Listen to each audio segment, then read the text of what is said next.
Semua orang yang pernah bersama gadis tercantik di sekolah pasti tahu. Jangan ambil uang di atas meja. Karena itu uang simpanan. Dia pasti simpanan anak orang kaya. Aku tahu kau mencintaiku. Kau menduakanku hanya karena takut aku masuk angin. Sambil melihat pesan yang dia kirim ke primadona kampus, Lin Fan tiba-tiba berlinang air mata. Tapi bukan karena dia bucin, melainkan karena dia telah berada di dunia lain selama 100.000 tahun. Sekarang dia akhirnya terlahir kembali di bumi.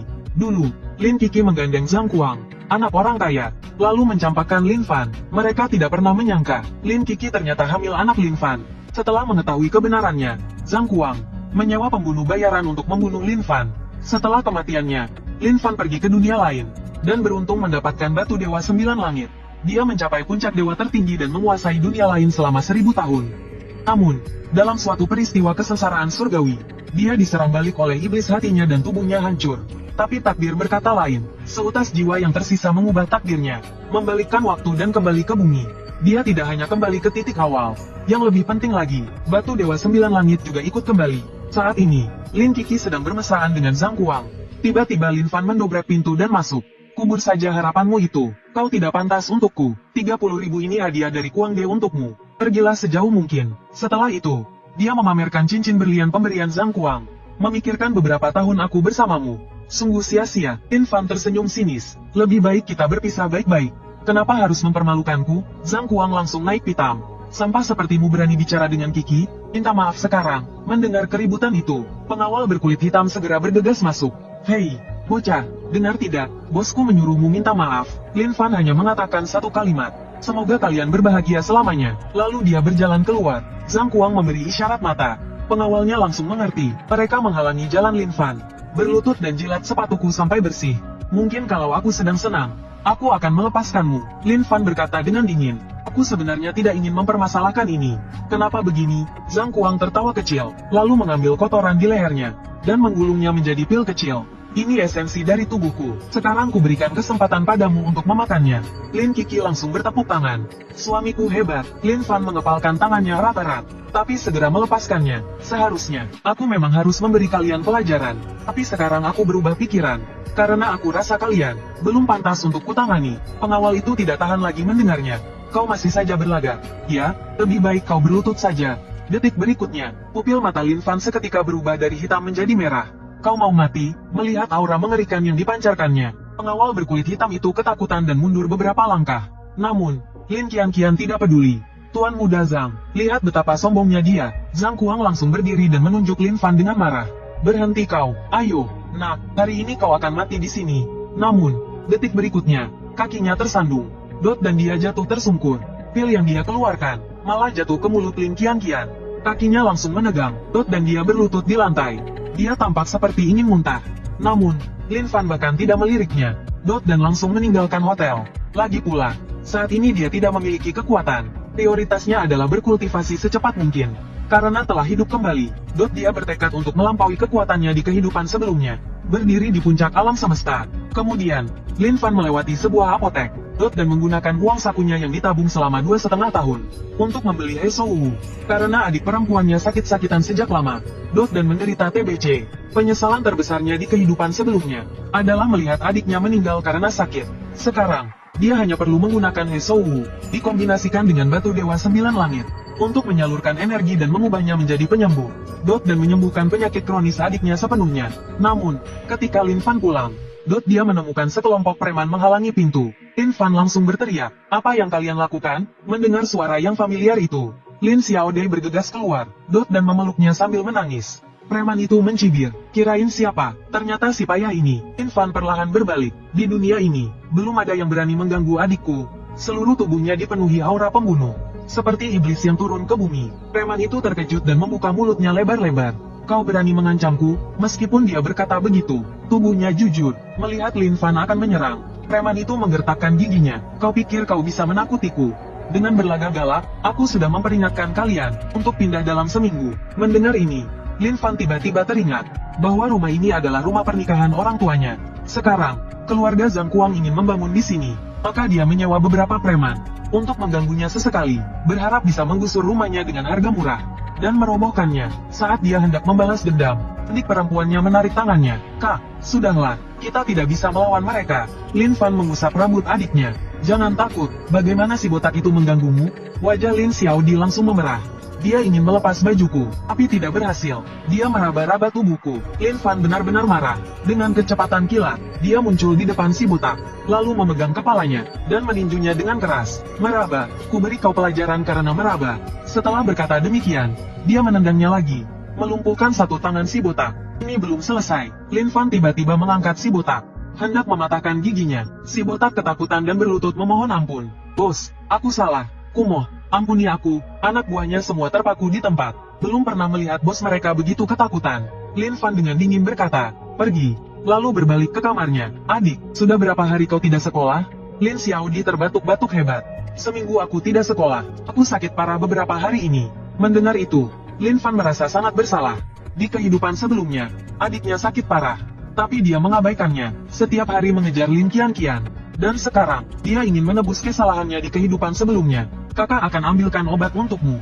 Lihat, ini He Shou Wu. Lin Xiaodi bertanya dengan bingung.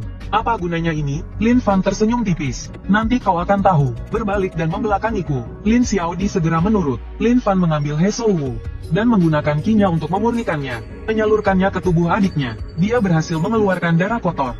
Dengan erangan kecil, Lin Xiaodi limbu dan langsung pingsan. Lin Fan akhirnya menghela nafas lega. Syukurlah tidak ada kesalahan. Setelah adiknya bangun, dia akan memulihkannya selama beberapa waktu, dan TBC-nya akan sembuh.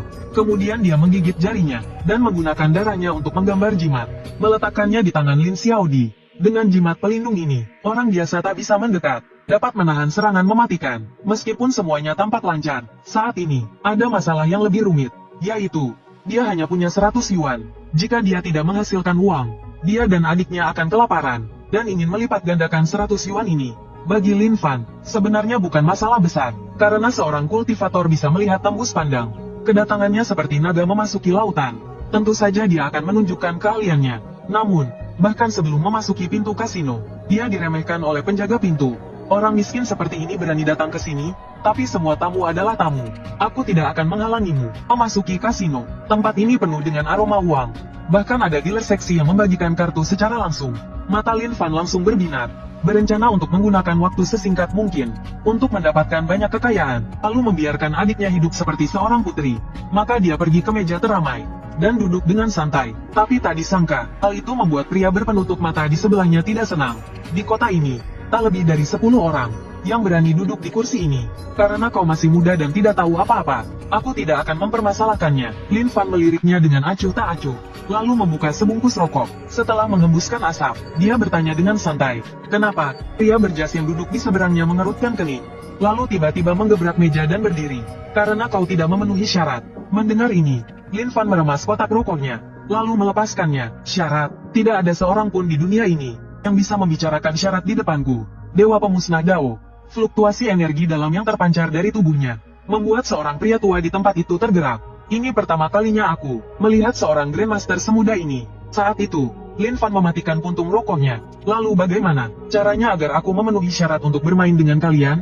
Pria berpenutup mata langsung berkata, keluarkan 10 juta, dan all in. Lin Fan menggelengkan kepalanya. Aku tidak punya. Begitu kata-kata itu terucap, semua orang tertawa. Apa dia orang bodoh? Membuat marah beberapa orang penting. Nanti dia akan mati tanpa tahu bagaimana caranya. Dealer cantik itu menghela nafas dalam hati.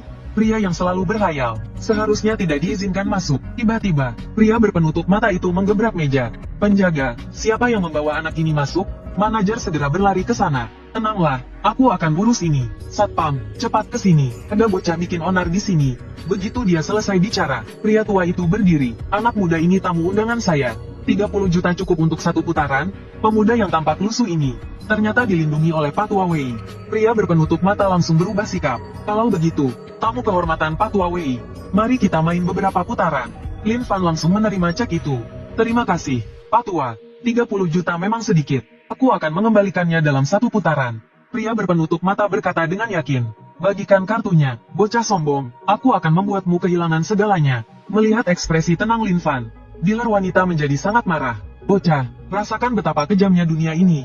Aku akan sedikit memanipulasi kartunya. Patua Wei akan mendapat kartu terbaik. Kartumu yang kedua terbaik. Biar kau dan Patua Wei bertarung habis-habisan. Dan akhirnya kau akan kalah telak. Tapi dia tidak tahu trik kecil ini tidak ada artinya di hadapan kemampuan tembus pandang Lin Fan. Sama saja bohong. Meskipun Patua Wei mendapat kartu flush royal, kartu terbaik di meja, dia dengan tegas memilih untuk fold. Dealer wanita itu tercengang. Sekarang kartu terbaik ada di tangan anak muda ini. Bagaimana ini? Pria berpenutup mata mengamati semua orang. Kartuku bagus. Aku pasti tidak akan fold. Kita lihat saja apakah kalian berani ikut. Setelah bicara, dia mendorong setengah dari chipnya ke depan. Pria berjas itu tersenyum dingin. Apa yang tidak berani? Aku ikut. Lin Fan tahu kartunya yang terbaik. Jadi dia juga memilih untuk ikut. Tapi saat itu, pria berpenutup mata tiba-tiba menyerang. Aku lipat gandakan. Lin Fan dengan santai menyalakan sebatang rokok. Aku juga lipat gandakan. Sekarang uangku tidak cukup. Jika aku kalah, aku akan menerima hukuman apapun. Sudut mulut pria berpenutup mata sedikit terangkat. Bagus, kau cukup berani, bocah. Maka bersiaplah untuk menerima hukumanku. Buka, aku ingin melihat kartumu. Dealer wanita itu melihat kartu mereka berdua, lalu memandang pria berjas dengan rasa bersalah. Maaf, Anda kalah. Pria berjas itu hampir mengumpat karena kesal. Apa, tidak kusangka aku akan kalah dari bocah ingusan ini hari ini. Pria berpenutup mata masih tidak terima. Aku tambah taruhannya, lihat kartumu. Setelah berkata demikian, ia membalikkan kartunya sendiri. Hidup dan mati ada di tangan Tuhan. Kekayaan dan kehormatan ada di surga. Dia sama sekali tidak percaya akan kalah dari bocah ingusan ini. Lin Fan membuka kartunya. Flush hati merah. As, kau pikir bisa mengalahkanku dengan sepasang jack? Hanya mimpi di siang bolong. Melihat itu, wasit pun mengumumkan. 280 juta. Menjadi milik Tuan Lin Fan. Lin Fan tersenyum puas. Maaf, semua uang ini milikku. Pria berpenutup mata itu benar-benar marah. Kau mungkin menang. Tapi apakah kau bisa menikmatinya? Aku jamin kau akan mati di jalan malam ini. Namun, tak disangka, begitu dia selesai berbicara, Tuan Wei tiba-tiba membela Lin Fan. Terima kekalahanmu, jangan membuat keributan di sini. Pria berpenutup mata itu tidak berani berkata apa-apa lagi. Ia pergi dengan kesal, sementara Lin Fan memegang setumpuk uang, dan berlari dengan gembira, lalu meletakkannya di meja Tuan Wei. Tuan, ini 30 juta yang Anda pinjamkan padaku. Sekarang aku kembalikan. Tuan Wei memberikan kartu namanya. Anak muda, aku mengagumimu. Jika kau butuh sesuatu, datanglah ke kota Tiandu dan cari aku. Lin Fan menerimanya dengan senang hati. Lagi pula, yang tinggal di kota Tiandu adalah pensiunan pejabat pemerintah. Tuan Wei mengangguk puas. Xiao Ning, antar Tuan Lin ini pulang. Sementara itu, di sebuah rumah sakit, aku tidak bisa menelan penghinaan ini. Ku akan menelepon Kak Ning untuk menghabisi bocah itu. Lin Qianqian memujinya. Suamiku hebat. Balas dendam untuk Qianqian. Zhang Kuang memeluknya erat. Tentu saja, dalam perjalanan pulang, Xiao Ning memulai percakapan dengan Lin Fan. Tuan Wei bilang Tuan Lin orang hebat. Dia memintaku untuk belajar darimu. Lin Fan tertawa dan melambaikan tangannya. Jangan begitu, aku hanya orang biasa. Saat itu, ponsel Xiao Ning berdering. Kak Ning, temanku dipukuli. Kau harus membelaku. Xiao Ning menggenggam erat kemudi. Siapa yang berani memukuli adik Kuang? Aku akan menemuimu sebentar. Tapi Zhang Kuang agak tidak sabar. Cepatlah kemari. Aku membawa orang-orang dan sedang menunggu di depan rumah bocah itu. Tapi aku belum berani masuk. Xiao Ning mengerutkan kening. Memalukan. Kebetulan aku sedang menuju ke arah sana. Tak lama kemudian, mobil itu sampai di depan rumah Lin Fan. Melihat Lin Fan muncul, Zhang Kuang sangat gembira. Aku sudah memanggil kakakku hari ini. Akan kupukul kau sampai tersungkur. Lin Fan menghela nafas pasrah. Bisakah kau berhenti menggangguku? Yo, siapa orang seperti hantu ini? Menjijikkan. Yang dia bicarakan, tentu saja adalah Lin Kiki yang berdandan menor. Ngapain lihat aku? Lin Fan, buang saja harapanmu. Kau tidak pantas untukku. Saat itu, Xiao Ning juga keluar dari mobil. Ada apa ini? Zhang Kuang langsung menunjuk Lin Fan. Bocah inilah, hajar dia sampai tersungkur. Mendengar ini, Xiao Ning sepertinya mengerti. Orang yang ingin kau hajar itu. Sebelum dia selesai bicara, Lin Fan memotongnya. Tunggu dulu, biarkan dia menyelesaikannya. Zhang Kuang melanjutkan. Akan kuberi kau pelajaran hari ini. Bukankah kau hebat? Kenapa diam saja? Bisu. Ya, Lin Kiki berjalan ke arah Xiao Ning. Jadi ini Kak Ning, sungguh tampan dan gagah. Lin Fan, lihat dirimu. Berdiri di samping Kak Ning. Kau seperti badut murahan. Lin Fan mengorek telinganya dengan jari. Sudah selesai, berisik dan memekakkan telinga. Lin Kiki tertawa mengejek. Belum, aku masih mau bicara. Kak Ning, giliranmu. Xiao Ning langsung menggulung lengan bajunya. Memang sudah waktunya aku turun tangan. Aku juga tidak tahan lagi. Zhang Kuang tertawa terbahak-bahak. Kak Ning akan mengamuk. Hajar bocah sialan itu. Namun, Xiao Ning mengangkat tangannya dan menamparkan wajah Zhang Kuang. Zhang Kuang jatuh ke tanah. Kak Ning, aku menyuruhmu menghajar bocah ini. Kenapa kau memukulku? Xiao Ning berkata dengan tegas. Tuan Lin adalah tamu penting Tuan Wei. Kau ini siapa? Kau cari mati. Dia berlutut dan minta maaf pada Tuan Lin. Setelah mendengar itu, kaki Lin Kiki lemas, dan dia jatuh terduduk di tanah. Lin Fan tersenyum kecil. Sudahlah, aku tidak ingin berurusan dengan anjing gila. Suruh dia pergi saja. Xiao Ning menatap tajam Zhang Kuang. Cepat pergi, mau ku traktir makan malam dulu? Zhang Kuang ketakutan sampai berkeringat deras. Baik, aku pergi sekarang. Saat itu, Xiao Ning teringat pernah menghina Lin Fan. Ia segera berkata, Tuan Lin, saya tidak tahu itu Anda sebelumnya. Lin Fan berkata dengan tenang. Tidak apa-apa, kamu boleh pulang. Hal kecil, tidak perlu dipikirkan. Sebuah ekspresi hormat melintas di mata Xiao Ning. Tuan memang berjiwa besar. Kelapangan hatinya, sungguh mengagumkan. Mendengar suara pintu terbuka, Lin Xiaodi segera menoleh. Meletakkan kuasnya, ia berlari ke arah Lin Fan. Lin Fan tahu dia baru saja memenangkan 2 miliar. Pasti banyak orang yang tersinggung. Tapi, bagaimana jika harus bermusuhan dengan seluruh dunia? Dia hanya ingin melindungi senyum adiknya. Kemudian, Lin Fan menghabiskan 40 juta untuk membeli sebuah villa di Gunung Suelang dan mengajak Lin Xiaodi untuk melihatnya. Kakak, apakah ini rumah kita nanti? Lin Fan tersenyum dan mengangguk. Tentu saja. Tiba-tiba Lin Xiaodi berhenti. Kakak, villa ini pasti mahal, kan? Kita jangan boros. Tempat tinggal Xiaodi yang dulu sudah bagus. Mendengar perkataan yang begitu bijaksana, hidung Lin Fan terasa perih. Tidak apa-apa, kakak sekarang sudah menghasilkan uang. Sebuah villa bukan masalah. Lin Xiaodi bertanya dengan ragu. Benarkah? Lin Fan mengusap kepalanya. Kapan kakak pernah membohongimu? Sekarang cepat tidurlah. Melihat kepergian adiknya, Lin Fan bersumpah dalam hati. Di kehidupan ini, aku punya kekuatan untuk melindungi orang yang kusayangi. Aku tidak ingin ada penyesalan di kehidupan ini. Seperti yang diketahui para pembaca novel tidur dengan gadis kampus. Mereka sudah bosan dengan kehidupan mewah, dan hanya ingin mencari pria jujur untuk dinikahi. Setelah membuatkan sarapan untuk adiknya, Lin Fan bergegas keluar. Ternyata dia adalah mahasiswa Universitas Kedokteran Modu. Meskipun tidak perlu belajar lagi, dia masih tertarik dengan hal-hal yang dapat meningkatkan kultivasinya di sekolah ini. Tiba-tiba Lin Fan berhenti. Jelas dia sudah sampai di gerbang sekolah. Tapi saat itu seorang profesor memanggilnya. Sini, bantu aku pindahkan barang-barang ini ke ruang asisten pengajar. Jawaban Lin Fan sangat singkat. Tidak ada waktu. Profesor itu sangat marah sampai kepalanya botak. Aku profesor di jurusan kedokteranmu. Meminta bantuanmu itu suatu kehormatan. Tapi Lin Fan tetap tidak tergerak. Pindahkan sendiri saja. Dia berpikir. Biasanya bahkan rektor harus sopan pada diri sendiri. Profesor itu langsung mengejarnya. Meletakkan tangannya di bahu Lin Fan. Kalau kau tidak pindah hari ini, tunggu saja sampai kau dikeluarkan. Setelah berkata begitu, ia langsung menyerang. Tapi tak disangka, Lin Fan menghindarinya. Profesor itu menggertakkan giginya karena marah. Berani sekali kau menghindar. Detik berikutnya, Lin Fan mengeluarkan aura mengerikan. Profesor itu berteriak kesakitan dan jatuh ke tanah. Sebelum pergi, Lin Fan mematahkan salah satu lengannya. Satu langkah seorang kultivator adalah batasnya. Melewati batas berarti mati. Aku tidak membunuhmu. Sudah merupakan belas kasihan terbesar untukmu. Setelah mengatakan itu, ia berjalan dengan santai ke dalam kampus. Kemudian, Lin Fan mengetuk pintu kantor administrasi akademik. Ternyata di kehidupan sebelumnya, ia meninggalkan studinya karena Lin Qianqian. Sekarang setelah terlahir kembali, tentu saja ia harus mengurus prosedur kembali ke kampus. Kepala Chen tampak bingung. Ada apa? Lin Fan menyerahkan sebuah dokumen dengan kedua tangannya. Kepala Chen membacanya sekilas. Kau baru saja mengurus cuti kuliah. Kenapa kau berubah pikiran hanya dalam beberapa hari? Lin Fan tersenyum dan hendak menjelaskan. Tapi tiba-tiba terdengar suara dari luar pintu. Kepala Chen, mahasiswa sekarang benar-benar keterlaluan. Melihat gips di tangannya, Kepala Chen mengerutkan keningnya. Profesor Liang, ada apa denganmu? Apakah lukamu parah? Profesor Liang berkata dengan marah. Mahasiswa sekarang seperti preman, berani memukul dosen. Kemudian Kepala Chen menatap Lin Fan. Permohonan kembalimu ke kampus aku setujui. Sekarang pergilah ke kelas. Namun, saat Lin Fan berbalik untuk pergi, dia dikenali oleh Profesor Liang. Lin Fan memasang wajah polos. Ada apa, Pak? Profesor Liang memelototinya dengan tajam. Tak kusangka kau berani datang sendiri. Kali ini kalau kau tidak dikeluarkan, aku bukan Liang. Mendengar ini, Kepala Chen sangat terkejut. Profesor Liang, apa yang kau lakukan? Profesor Liang segera menjelaskan apa yang terjadi di gerbang sekolah.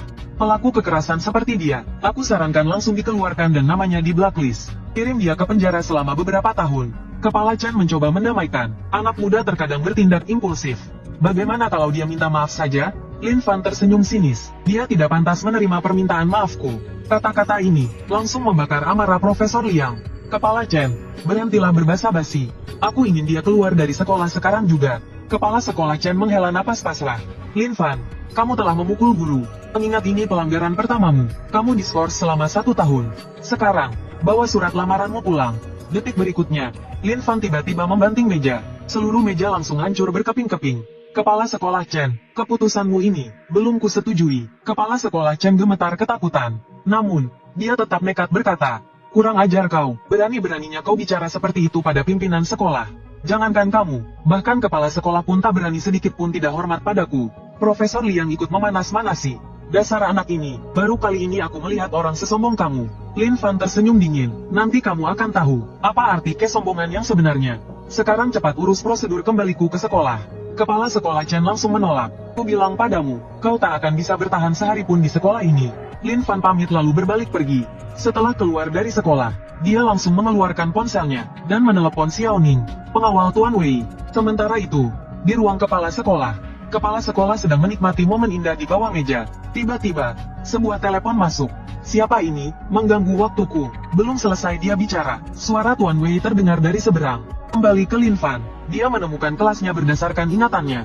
Orang pertama yang dilihatnya, adalah cinta pertamanya, Ji Xiaozu. Sayang, di kehidupan sebelumnya, dia dibutakan, dan menyia-nyiakan gadis sebaik dia.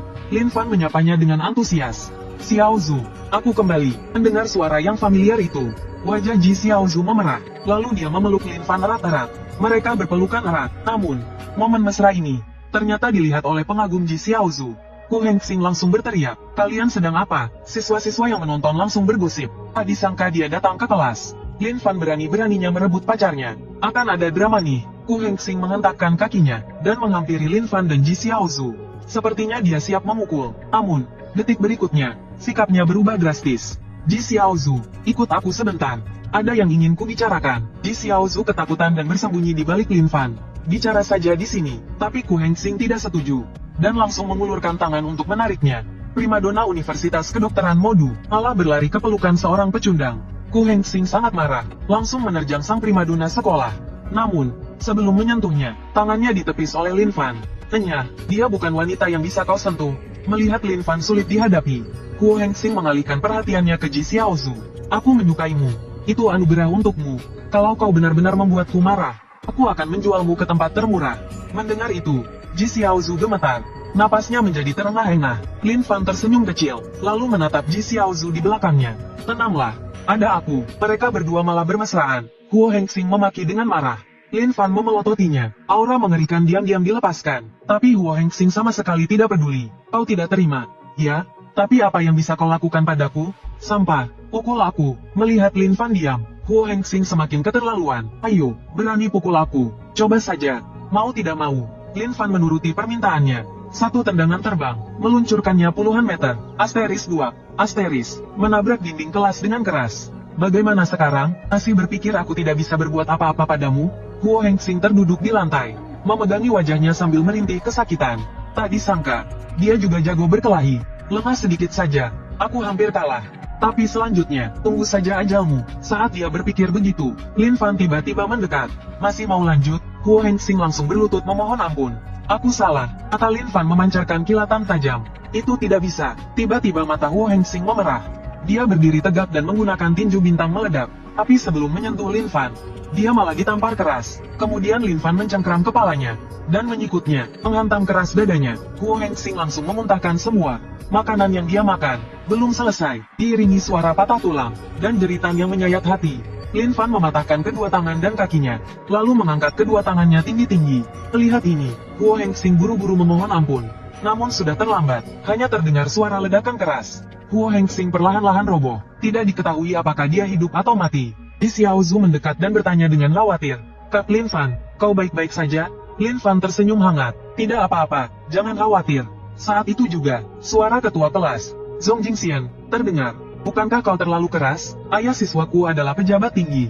Meskipun dia sudah pingsan, mintalah maaf padanya, dan masalah ini selesai. Lin Fan merangkul Ji Xiaozu. Kau siapa? Pergi. Zhong Jingxian langsung marah dan malu. Bagus sekali, kau sama sekali tidak menganggapku ada. Kau tamat. Setelah mengatakan itu, dia pergi dengan marah. Tidak lama kemudian, wali kelas, Qin Jing, masuk ke kelas. Ada apa ini? Zhong Jingxian langsung mengadu. Lin Fan membuat siswaku pingsan. Mendengar itu, Qin Jing menatap Lin Fan. Apa yang sebenarnya terjadi? Lin Fan mengangkat bahu dengan acuh. Ku tidak tahu. Zhong Jingxian melanjutkan. Lin Fan jahat, kejam, dan brutal. Dia hampir membunuh teman sekelasnya. Kalau tidak percaya, tanya saja yang lain. Qin Jing langsung melakukannya, menanyakan pada siswa lain, tapi mereka hanya melirik Lin Fan, dan langsung merinding ketakutan, karena aura pembunuh yang terpancar darinya. Qin Jing menghela napas pasrah. Lin Fan, ikut aku ke kantor. Ada yang ingin kubicarakan denganmu. Sebelum pergi, Lin Fan sengaja melewati Zhong Jingxian. Sampai jumpa, ketua. Ejekan yang terang-terangan ini, membuat Zhong Jingxian sangat marah. Dia kemudian mengeluarkan ponselnya, dan menelepon Zige, si pembuat onar sekolah. Berani karena guru sedang cuti melahirkan. Zige hanya mengincar guru-guru muda, menghilangkan mereka setelah menghamili mereka. Dia punya latar belakang yang sangat kuat.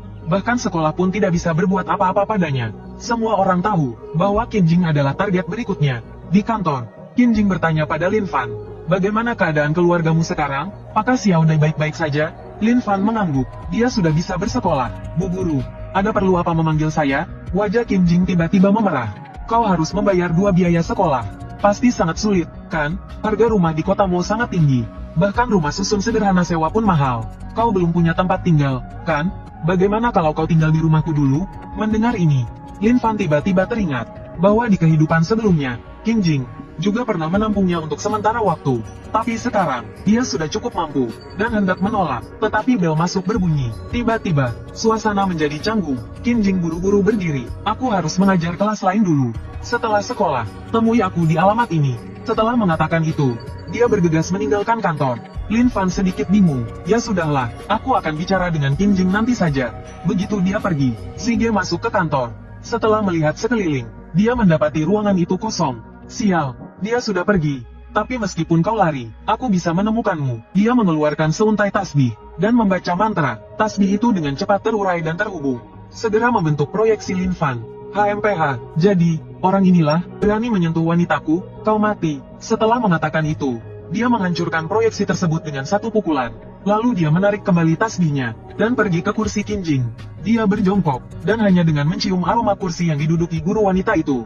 Pria itu seperti mabuk dan mengeluarkan air liur. Ternyata dia seorang mesum. Hanya dengan mencium aroma tubuhnya, dia menjadi sangat bergairah. Di sisi lain, sepulang sekolah, Lin Fan tidak pulang, melainkan pergi ke perpustakaan. Karena di kehidupan sebelumnya, dia pernah membaca berita tentang seorang profesor di Universitas Kedokteran yang telah mengembangkan semacam ramuan.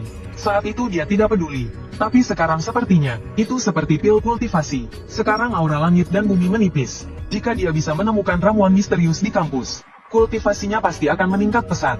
Saat Lin Fan sedang merencanakan, Ji Xiaozu tiba-tiba muncul. Tadi Guru Qin mencarimu ada apa? Lin Fan menggaruk kepalanya dengan canggung, dan membuat alasan untuk menghindarinya. Adegan percakapan mereka, kebetulan terlihat oleh ancol-ancol Ku Heng Xing. Kak Sen, bocah sombong itulah, yang berani merebut wanita wakil ketuaku. Bosku kalah karena diserang secara diam-diam. Jika kau turun tangan, pasti akan menghajarnya habis-habisan. Pria besar itu tersenyum dingin. Cuma bocah ingusan, aku bisa menghabisinya dengan satu tangan. Dia dengan cepat mendekati Lin Fan dari belakang, dan hendak menyerangnya. Tetapi Lin Fan langsung menangkap pergelangan tangannya. Jangan macam-macam, atau jangan salahkan aku. Meskipun rasa sakit yang membakar menjalar di lengannya, tapi si besar tetap nekat berteriak.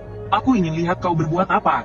Mati kau. Dia dengan cepat mengangkat lengannya yang lain, berniat menyikut. Namun, Lin Fan bereaksi sangat cepat. Dengan gerakan menghindar ke samping, dia dengan mudah mengelaknya. Si besar kehilangan keseimbangan, dan hampir jatuh tersungkur. Dia menoleh dengan ekspresi tak percaya. Namun yang menyambutnya, adalah tinju keras Lin Fan. Si besar terlempar, berputar 2,5 kali. Lin Fan dengan santai mengibaskan tangannya, dan menatap si rambut gondrong. Berisik sekali, kalian bagaimana? Si rambut gondrong segera membantu si besar berdiri, dan cepat-cepat melarikan diri dari tempat itu. Lin Fan menghela napas pasrah. Suasana hatinya yang baik telah dirusak. Ji Xiaozu tak tahan untuk bertanya, bagaimana kau bisa menjadi sehebat ini? Lin Fan mengacungkan jempolnya. Dulu aku hanya merendah. Ji Xiaozu tertawa terbahak-bahak. Makan bersama nanti, karena harus menemui Qin Jing nanti. Lin Fan tidak mengiyakan. Ji Xiaozu berkata dengan kecewa. Lin Fan tidak tega melihatnya seperti itu, lalu menggenggam tangannya. Besok aku ada waktu. Apakah aku mendapat kehormatan untuk mengajak wanita cantik makan?